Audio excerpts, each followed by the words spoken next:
नमस्कार। माइग्रेन का हेडेक दुनिया के सर दर्द के पेशेंट्स में सबसे कॉमन टाइप का हेडेक माना जाता है। बहुत ज़्यादा लोगों को माइग्रेन का प्रॉब्लम होता है। आज हम स्पेसिफिकली बात करेंगे कुछ टिप्स और ट्रिक्स जो माइग्रेन पेशेंट्स को फॉलो करना चाहिए ताकि माइग्रेन के हेडेक्स की फ्रीक्वेंसी कम हो जाए, सर दर्द होने के चांसेस कम हो जाए और उनको इतने अटैक्स ना झेलना पड़े, दवाइयों की रिक्वायरमेंट भी थोड़ी कम हो जाए। टॉपिक पर जाने से पहले जो लोग हमारे चैनल पे नए हैं उन्हें रिक्वेस्ट करूंगा कि चैनल को सब्सक्राइब करें, वीडियोस को लाइक और शेयर करें। सबसे पहले ज़रूरी है कि माइग्रेन क्यों हो रहा है, क्या उसके स्पेसिफिक ट्रिगर्स हैं, जिस वजह से उस पर्टिकुलर व्यक्ति को माइग्रेन का अटैक आ रहा है, उसको जानना और समझना ज़रूरी है।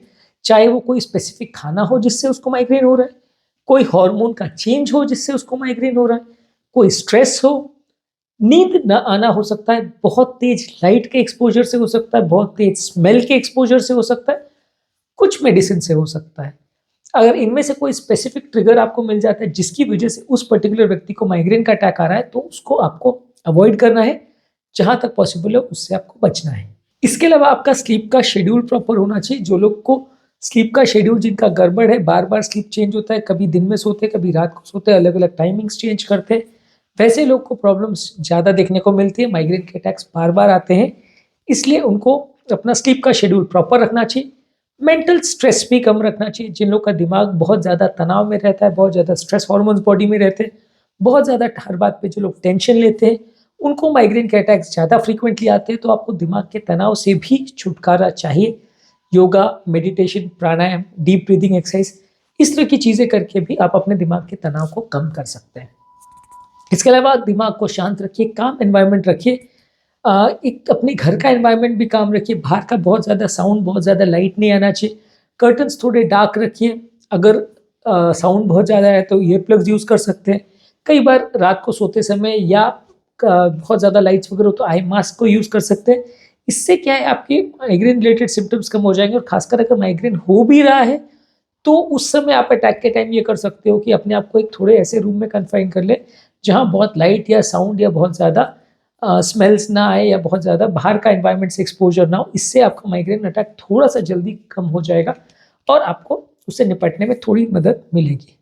इसके अलावा हाइड्रेशन प्रॉपर रखना ज़रूरी। काफ़ी स्टडीज़ ने शो किया है कि अगर आप हाइड्रेशन अच्छा है, पानी ज़्यादा पीते हो, तो हेडेक की फ्रीक्वेंसी थोड़ी हद तक कम हो जाती है। आपको हेडेक से लड़ने में थोड़ी मदद मिलती है। इसके अलावा खाने का शेड्यूल प्रॉपर होना चाहिए। काफ़ी लोगों का ऐसा देखा गया है कि वो खाना अगर मिस करते हैं, बीच-बीच में एक आध डोज़ खाने का मिस कर देते हैं, नहीं खाते हैं, वैसे लोग को हेडेक ज़्यादा होता है। अगर आप प्रॉपर मील का शेड्यूल रखते हो तो आपको हेडेक का फ्रीक्वेंसी थोड़ा कम होता है। इसके अलावा कैफ़ीन यानी चाय कॉफ़ी का इंटेक को कम रखिए। चाय कॉफ़ी अगर आप ज़्यादा मात्रा में पीते हो, ज़्यादा कैफ़ीन लेते हो, तो वैसे लोग को भी हेडेक ज़्यादा होता है। अगर आप चाय कॉफ़ी का इंटेक को लिमिट रखते हो, दिन भर में 2 से 3 से ज़्यादा कप कॉफ़ी या चाय नहीं पीते हो, बहुत ज़्यादा स्ट्रॉन्ग चाय या कॉफ़ी नहीं पीते, तो कैफ़ीन बॉडी में कम जाएगा, उससे हेडेक उतना नहीं होगा। कैफ़ीन का इंटेक से भी ट्रिगर्स थोड़े होते हैं, सर दर्द होता है। लोग कई बार सर दर्द होता है तो उसके लिए चाय पीते हैं, लेकिन अगर माइग्रेन का पेशेंट है तो बहुत ज़्यादा उसको कैफ़ीन नहीं लेना चाहिए। इसके अलावा थोड़ा डाइटरी मॉडिफिकेशन रखना चाहिए। कुछ फूड एडिटिव्स है जैसे कि एज चीज़ है, प्रोसेस्ड मीट्स है, मोनोसोडियम ग्लूटामेट जो कि चाइनीज़ खानों में होता है, आर्टिफिशियल स्वीटनर्स जो सैक्रिन वगैरह के या इस तरह के स्वीटनर्स होते हैं, शुगर के बदले यूज़ करते हैं, ये भी माइग्रेन को ट्रिगर कर सकते हैं, तो इनसे भी थोड़ा बहुत बचें।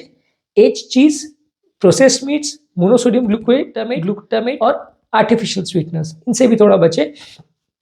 रेगुलर एक्सरसाइज करिए। रेगुलर एक्सरसाइज करने से आपकी बॉडी के स्ट्रेस हार्मोन्स कम होंगे, मेंटल स्ट्रेस थोड़ा कम होगा और आपको इस तरह के माइग्रेन और इस तरह के हेडेक से बचने में थोड़ी मदद मिलेगी। आप रेगुलर एक्सरसाइज कीजिए, एटलीस्ट आधा से 1 घंटा डेली करिए।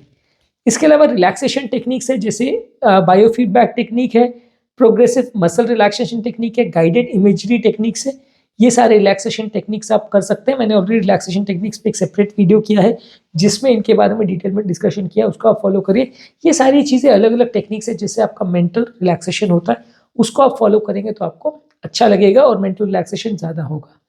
इसके अलावा अगर आपको माइग्रेन है और आपको प्रॉपर मेडिकेशन अगर दी गई है तो मेडिकेशंस को प्रॉपरली लीजिए, उनके डोज को मिस मत करिए। जिन लोग को माइग्रेन का फ्रीक्वेंसी अटैक का ज़्यादा होता है उनको रेगुलर बेस पे मेडिसिन लेना चाहिए। बीच-बीच में अगर आप मिस करते हैं या मेडिसिन नहीं लेते हैं तो आपका प्रॉब्लम्स बढ़ जाएगा।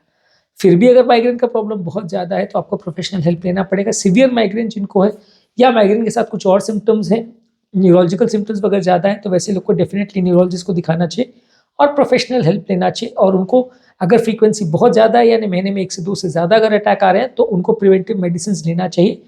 जो लोग को once in a while attack आ रहा है, 4-6 महीने में एक बार अटैक आ रहा है, तो वो अटैक को उस टाइम पे ही ट्रीटमेंट कर सकते हैं, उस हिसाब से मेडिसिन के हिसाब से मैनेज कर सकते हैं।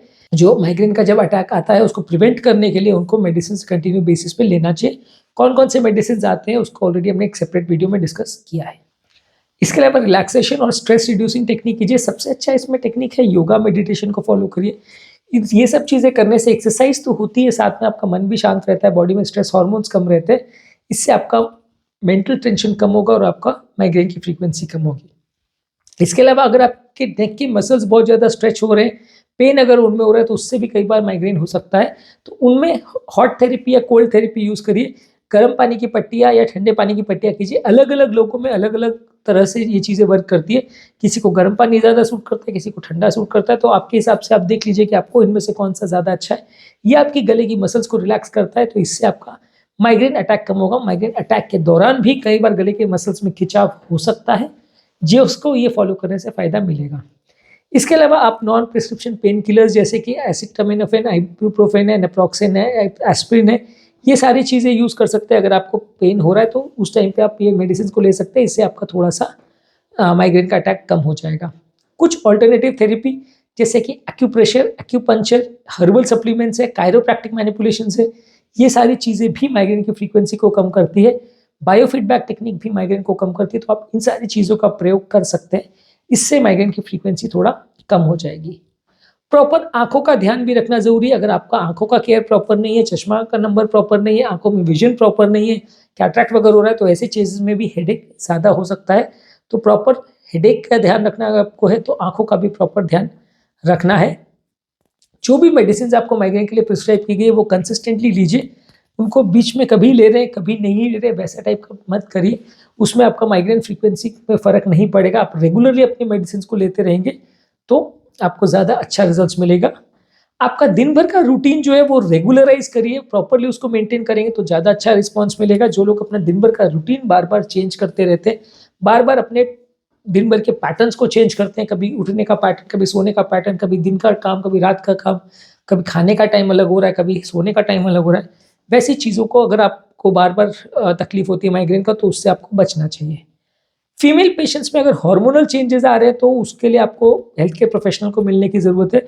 जिन लोगों को भी हार्मोनल चेंजेस अगर आ रहे हैं, जैसे कि मेनोपॉज़ आता है, मासिक आना बंद हो जाता है, प्रेगनेंसी के टाइम या जब उनको मेंस्ट्रुएशन साइकिल में ओव्यूलेशन वगैरह होता है, उस टाइम पे माइग्रेन ज़्यादा होते हैं। हार्मोनल चेंजेस के टाइम ज़्यादा हो सकता है, तो अगर ऐसा कुछ प्रॉब्लम है तो आपके कंसल्टेंट से मिलिए।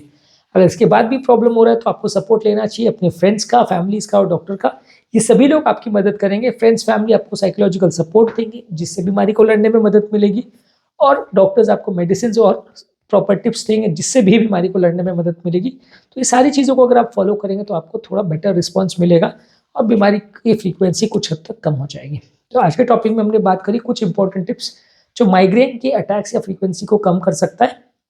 प्रॉपर आपको मेडिसिन लेना है, प्रॉपर डॉक्टर को दिखाना है, प्रॉपर सपोर्ट लेना है।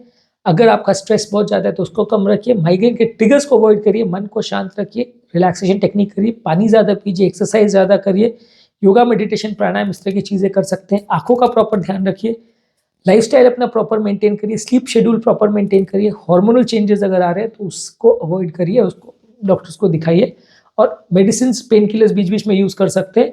मेडिसिन के फ्रीक्वेंसी को बीच में अपने हिसाब से चेंज या बंद ना करें। टॉपिक एंड करने से पहले जो लोग हमारे चैनल पर नए हैं उन्हें रिक्वेस्ट करूँगा कि चैनल को सब्सक्राइब करें, वीडियोज़ को लाइक और शेयर करें। जो लोग हमारे चैनल पर हेडेक संबंधित वीडियोज़ देखना चाहते हैं, ब्रेन रिलेटेड बीमारी संबंधित वीडियोज़ देखना चाहते हैं, उनके लिए हमारे चैनल पर हेडेक का प्लेलिस्ट है, आप उसे चेकआउट करिए। काफ़ी कुछ नया जानने और सीखने को मिलेगा, जिससे बीमारी से लड़ने में आपकी मदद मिलेगी, बीमारी को समझने में मदद मिलेगी।